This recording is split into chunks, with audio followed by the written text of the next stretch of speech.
Hey everyone, GMTM, and welcome to Fuel for Thought, where we explore the multifaceted world of Web3 through the lenses of different industries and thought leaders.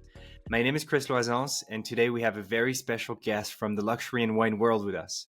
That is Tatiana Lupart. How are you today, Tatiana? GM everyone, I'm fine. Thank you for having me and for the invitation, Chris. Of course, super happy to have you.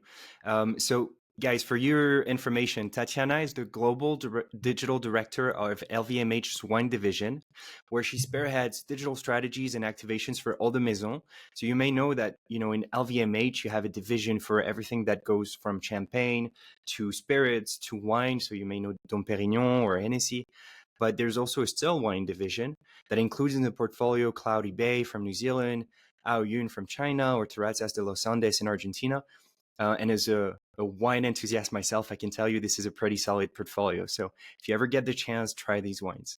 But besides, the wine sphere, Tatiana's role is really to drive the growth of LVMH's wine division through media, social, e-commerce, e-retail, CRM, but also, and that's going to be very interesting for us, innovation, including Web3 and AI.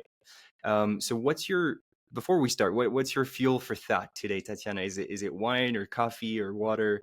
What's going to fuel your thoughts? Let's say a lot of coffee because it's September, so back to school and back to work, and we have a lot to do. Yeah, coffee, definitely coffee. Well, cheers to that then. So I hope you guys grabbed a nice cup of coffee or tea if that's more your thing, to enjoy that podcast episode with us. We're going to have, a great episode with Tatiana and a lot of interesting guests moving forward. So don't forget to subscribe if you want to follow more of that content. And for context, I met Tatiana at NFC Lisbon earlier this year. So this was a major conference around Web3 in Europe. And it was the first NFT event that she and her team were attending, if I'm correct, in the context of their collaboration between Cloudy Bay, which is one of the brands inside their wine portfolio, and World of Women, which is a leading NFT project. So it was a really awesome event, and they really did a great partnership. We'll dig into that a little bit later. But to start with, what would be interesting is to understand from your end, Tatiana, you've been working in digital for more than a decade. So what is it that attracted you to Web3? What was the journey that led you to the space? Yeah, sure. So thank you. I'm feeling old now with a decade. But what really attracted me with the Web3 and digital innovation was really the element of unknown. I've been working, like you said, in digital for a while. I'm very comfortable with the social platforms, the digital landscape. Even if everything is constantly evolving, it's a well-known territory. And then something completely new coming along, a new territory I didn't fully comprehend. That's a blank canvas for a brand with no magic formula for success. So that really triggered my curiosity at a profound level, and then really wanted to know more and maybe to find this magic formula to win.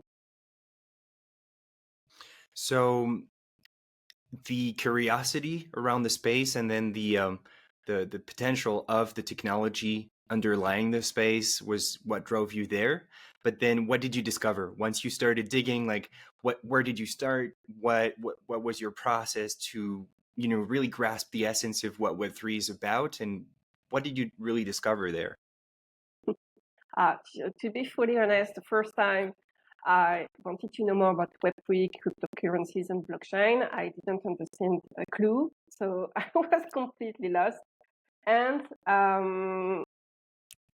to be fully humble, I decided to have a coach, to have a very young coach called Jordan, who is 23 or 24. Sorry, Jordan, if I'm mistaken, but he's very young. He's really born with Web3, and he was my coach to fully understand the ecosystem, to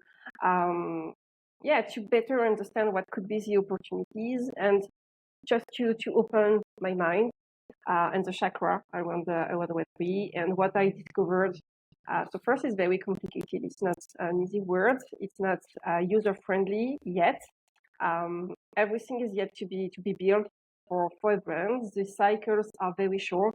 It's moving all the time. Even if we are in the middle of a beer market, we can see many great initiatives from NFT collections, but mostly, I can say, from luxury brands. They are opening the way, and from my perspective, I think that the maison and the brands have a clear role to play to open this way and to make the Web3 something more approachable for everyone. So it's really fascinating, and also like Jordan, when I saw that many very young self-made people just entered the space at the very beginning and build it from scratch. It's impressive, like super impressive. So yeah, that was very complicated for me, I think, to enter the space at the very beginning, and yet I see the perspectives and the opportunities for consumers, for brands, for luxury, for everyone, thanks to digital innovation. So I, I fully, I'm fully aligned with what is happening now, and I really see the potential for everyone. Mm-hmm. So is that the direction that you find most fascinating now in the space once you dig deeper in the space and really got to understand the whole ecosystem? Is it NFTs leveraged to superpower like CRM, for example, or is it more creating a community from scratch in the Web3 space, or is it logistics? And we'll touch upon that later, but there's different applications of NFTs specifically as a technology. So what is most fascinating to you in the space at this very moment? Everything, to be honest, everything is very exciting right now. Um, it's really interesting around the community building, and I think that every brand, that's really the ultimate goal, to have a strong CRM and strong connection with consumers. Um, Many topics on traceability, transparency, so everything around the blockchain usage for brands, a lot of potential here, supply chain as well. So I'm also fascinated by the immersive worlds and experiences, because that's something, because all the maisons, almost all the wine maisons I'm managing are based in all over the world. So in New Zealand, in Argentina, in China, in the US. We can't travel everywhere. We can't travel the world just to visit the wineries. So how do we make our consumers travel without leaving home? Thanks to technology, but by offering very qualitative, immersive experiences. So yeah, honestly, everything is fascinating right now on this Mhm. topic. Yeah, on the immersive world aspect, there was a startup during COVID that sprouted from an American entrepreneur, and I followed a couple of their content. It was called Vivant. The guy bought an estate in Burgundy, and he's from tech originally, and he started this platform to allow people from the comfort of their home to receive samples from different estates, and then have someone provide a whole storytelling and tasting experience online. So like really completely remote with storytelling aspects, but Web3 and metaverse and all these things allow to go a step further into what is possible to do with storytelling and engagement, especially if you use video games technologies. I agree with you. It's extremely interesting to explore how people from around the world can, in a couple of clicks, experience um, um, an estate or a place through narrated video and video game and AR and VR content. So I'm curious to see, what comes out of this in the wine world. But generally speaking, if we take a step back, as you said before, there's a lot of luxury brands that have really pushed this space forward when it comes to brands entering the space. We've seen brands aside from the luxury space also doing initiatives, but really it seems to me from an industry perspective, luxury brands have been those that were the biggest driving force. So what's your reading of this? Why do you think it was luxury brands before anyone else that really embraced these new technologies? Because you would assume that they're also a bit traditional in their approaches. So how do you read this? Yeah, we could think it's a more traditional approach, but if we go a step further, first we need to align several things when we go into digital technologies. First would be the budget, and these brands have the budget to do it. But then if we just understand what is the product, what do they have to offer, it's not just a bag, not just a pen, clothes. It's a sense of belonging. It's an experience. It's a sense of exclusivity. Well, Web3, blockchain, portability, everything is, there is no tension because that's exactly what the blockchain and Web3 are offering right now in terms of transparency, exclusivity. You feel you can be unique, you can be rewarded, you can belong to a community with a big sense of purpose. So that's why luxury and Web3, it's working so well. There is no tension. It's just the logical journey for the maison and the consumers to meet. And additionally, I think it allows these luxury brands to be closer to the consumers, to be more connected, to be maybe more humble, because everyone is new in this ecosystem. So everyone needs to build and to learn. So yes, that's a perfect match. And that's also why I'm so interested for the wine, because that's luxury wine. That's a perfect match, and we can definitely go further and push the boundaries because it answers concrete brands' ambitions and concrete consumer needs. Yeah, I think it makes totally sense. Yeah, so you were mentioning community before and engaging with consumers in different ways and being closer to your fans. And so one way to do this is to really embrace the community aspect, and a way to do this very organically is to also tap into existing native communities in the Web3 space and tell your story through a very authentic collaboration. And that's exactly what you did with World of Women. It was, in my opinion, a very smart way to approach the space.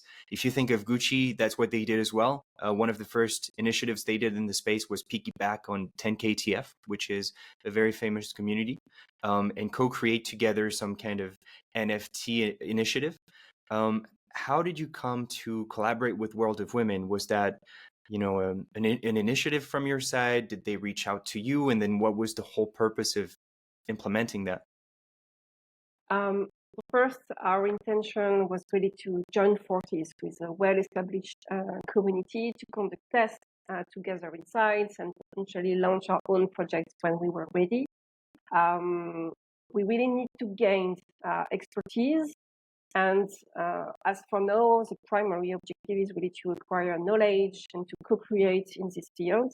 Because we know that's a new territory and we are new, so we need to come with a very humble approach. Okay, we don't know how to enter the Web3. What we have to offer is amazing products, amazing experiences, but then we can just collaborate with someone who knows how to do and together inside. And why Word of Women? So it was an idea of our Web3 agency called Swipeback. So we were looking for NFT community, and they directly proposed a Word of Women because it was a great idea. We share common values of inclusivity, of diversity. Their proposal deeply resonates with what we want to do. So for Cloud Bay, because the collaboration was for Cloud Bay, our maison in New Zealand. They have a very engaged community, which is exactly in the target audience we want to attract. And because that's always a question of humans, the World of Women team has been super welcoming, collaborative. It has been a pleasure to collaborate with them.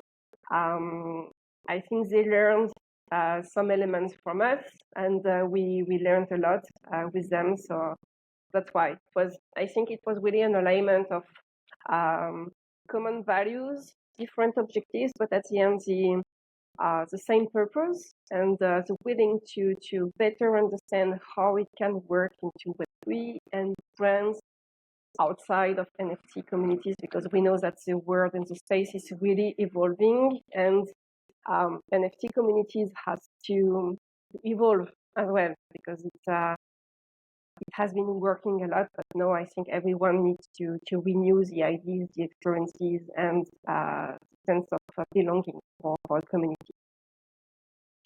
So, how did your collaboration with World of Women materialize? When I was at NFC Lisbon, there was an event, sort of a cocktail party to celebrate the partnership.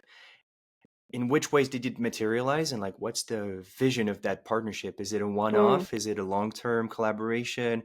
How do you see it shaping up? So definitely not a one-off. So first, we really wanted to be part of the community. So we bought an NFT, a Word of Women, and Yam, so the creator, one of the co-founder of Word of Women, designed for us a new outfit, a new background, which totally resonates with Cloudy Bay brand code. So then we were part of the community with a unique NFT, and we discussed what our values, what's the missions, what's the purpose, and we found many common points like art, traveling, diversity, inclusivity. So we decided to focus the activation at Lisbon on the art of entertaining, which is more on Cloudy Bay, and the sense of wonders. And because they have the art foundation, we curated some artists, mostly photographs, from Australia and New Zealand, and we organized this exhibition from their artists from the foundation with curation of NFT of World of Women, so ours, of course, and other with a link to nature, this sense of wonders. So it was the first step to meet everyone at the NFC conferences.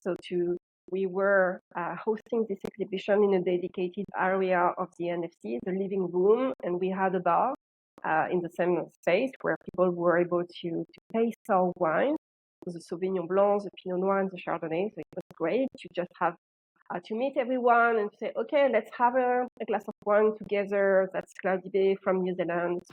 It was nice and fun, which was less fun than sometimes like, oh, are you working for the touristic office from New Zealand? No, we are a wine brand from New Zealand, but yeah, we agree that New Zealand is great with great landscape. And then we organized this private dinner with World of Women holders and some other guests, some influencers from Web3. Really, the purpose here was to gather the community, of course, and to make them discover the art of entertaining from Cloudy Bay, tasting our wine, and meeting everyone, because like I said, we want to learn and we want to go beyond. So what a better way to do that than meeting everyone and meeting this very talented community. To be honest, I was super impressed by the level, the expertise, and from the community of World of Women, like many of them, the engineer, doctor, very talented people, and they were so inspired by our collaborations. They gave so many insights. So for me, it was really a success to that, because I met many people. It was a great match with World of Women, and we had a lot of ideas for the next step. Yeah, that's something that I've also, got to understand being in Web3 on a daily basis and being part of different communities.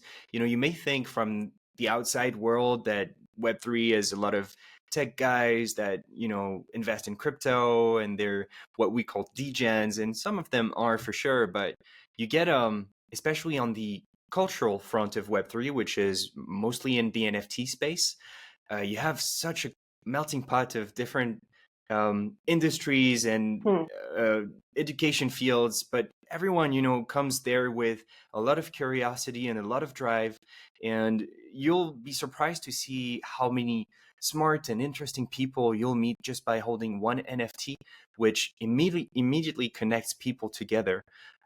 So to people listening to us who may not collect NFTs yet, I really encourage you to dig into it and yeah, maybe, collect your first NFT, try to see where that leads, because you'll meet a lot of interesting people. And from a network perspective, it's so much better than anything you could do at this moment, in my opinion. Yeah, I fully agree.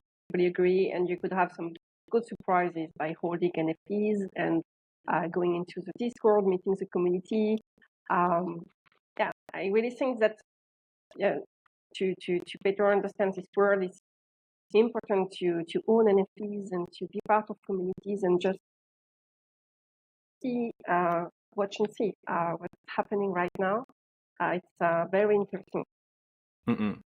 And so when we look, from an industry perspective into the wine industry, so you were mentioning, venturing into a new space, engaging with a different segment than, well, so, a tech segment, but then underneath there's your perfect target, which is, I would assume for Cloudy Bay, younger women that like to travel, and it's about art and elegance. And so that's my assumption. Curious for your correction as well. But then, so you have this tapping into new segments and communities, but there's so many things you can do with NFTs. We were mentioning before, there's supply chain topics, there's CRM topics, there's actual branding topics. What do you think is the most interesting use case or use cases in the wine industry today? Hmm. Um, so, like I said, everything is really fascinating right now, but there's still a lot to be done. So, yes, supply chain powered by blockchain is such an opportunity. Combination of CRM and wine club with an NFT entry point holds great potential as well.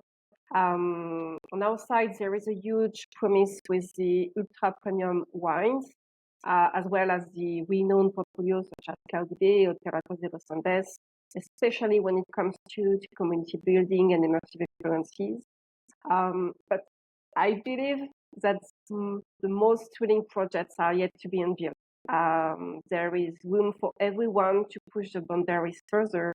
So in the wine industry, yes, there have been some great initiatives, but yes, a lot to be done still, a huge potential, and yeah, we need to push the boundaries further.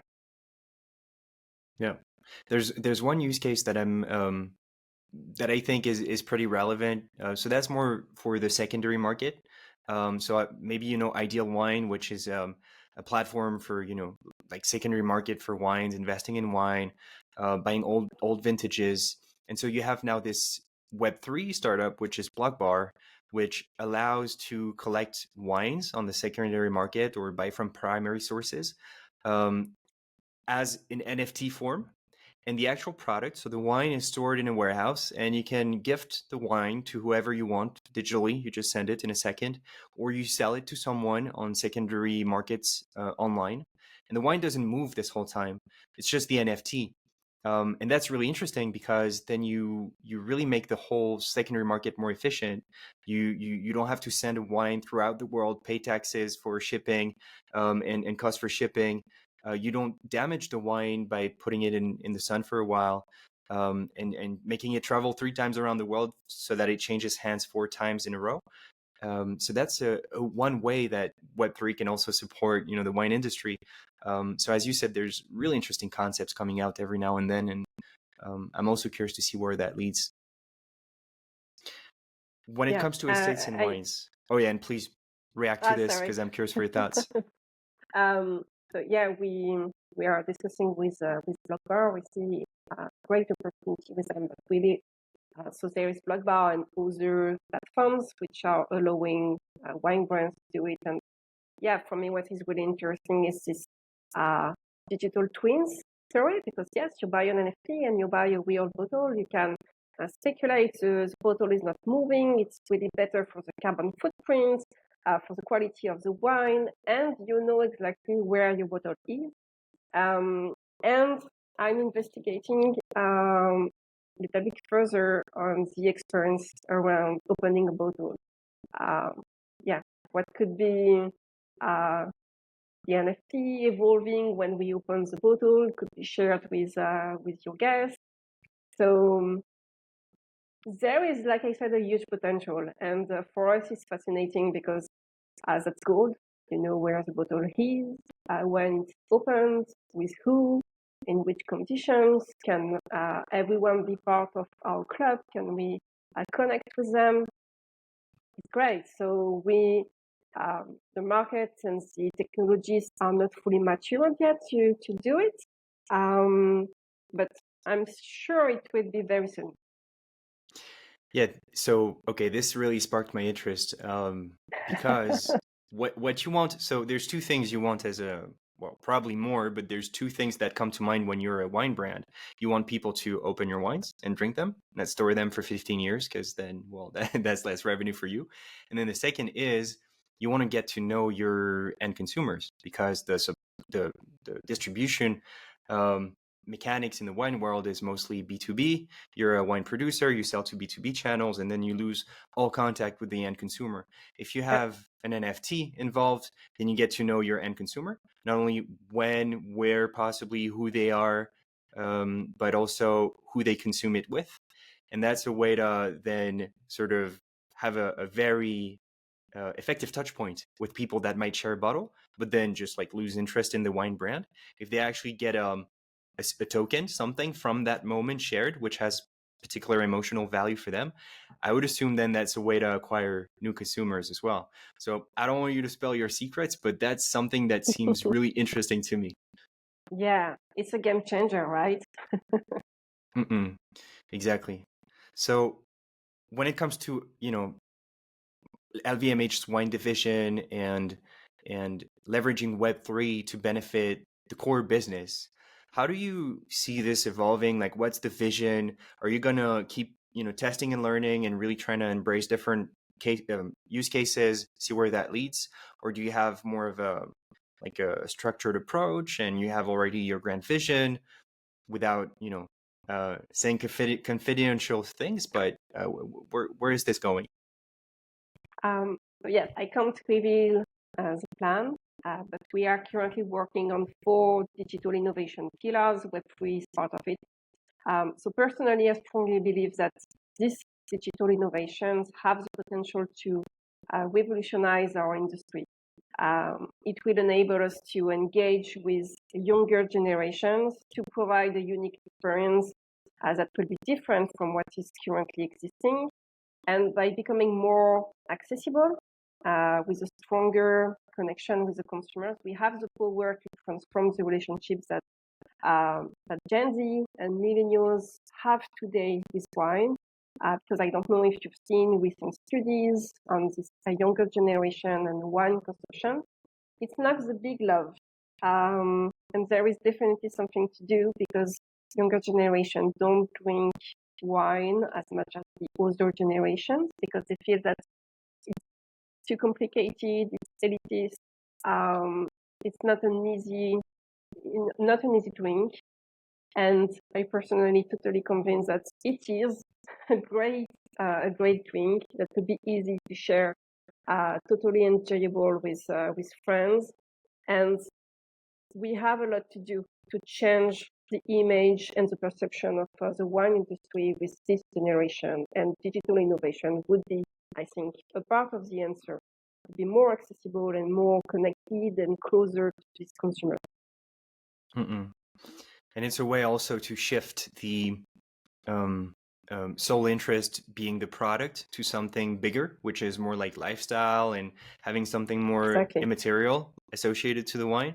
Because as you said, a lot of people, you ask them under age maybe 23 what they think of wine as a product, and they, as you said, might think about being elitist, being something that your parents drink. Oh, I'd rather drink a beer or have a cocktail.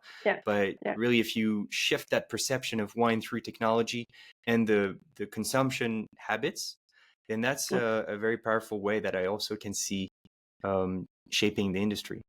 So is that how you would conclude the episode for people listening and people in the wine industry, that Web3 is a very interesting way to make wine more relevant for younger generations? Yeah, more relevant, and maybe just to trigger the interest that's behind wine and behind the word of sameness on the bottle shelves in the stores. There is great stories behind each bottle and behind each maison.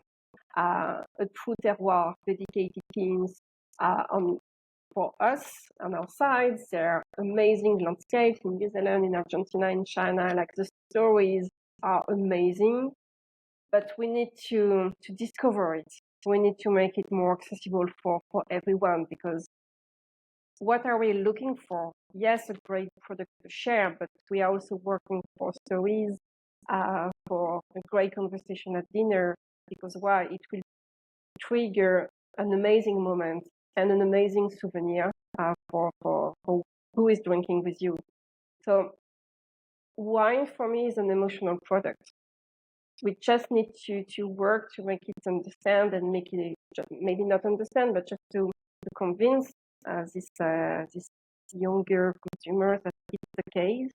But yeah, we need to shift our communication. We need to stop looking at ourselves and stop being too product focused, and to really pay attention of what are the expectations, what are they looking for, what could attract them. I'm totally convinced that if many luxury brands are really winning today, like Louis Vuitton, that's because they understood that there is, in top of the product, a sense of belonging and something really powerful behind the consumers and the communities. So yeah, wine industry is the same, and I hope it will trigger your interest to taste our wine, to taste our great Sauvignon Blanc from Claudibé, to taste the Malbec, to taste the Rosé from Minuti, Château d'Esclans, or Château Galoupé from our portfolio, because that's really, really amazing. So don't be afraid of wine. It's not elitist. It's an amazing product with great story. And now with Web3, we can hope that there will be even more frictionless accessibility to the fantastic stories behind the product. So congrats for you congrats to you for building this and pushing the space forward with innovations and really like thought leadership. So thank you, Tatiana, for your time today. Guys, I hope you enjoyed this episode. Don't forget to click on the follow button, or on the little bell icon, and be there for the next episodes, because there's a lot of really cool stuff coming. Thank you. Thank you, everyone. Bye.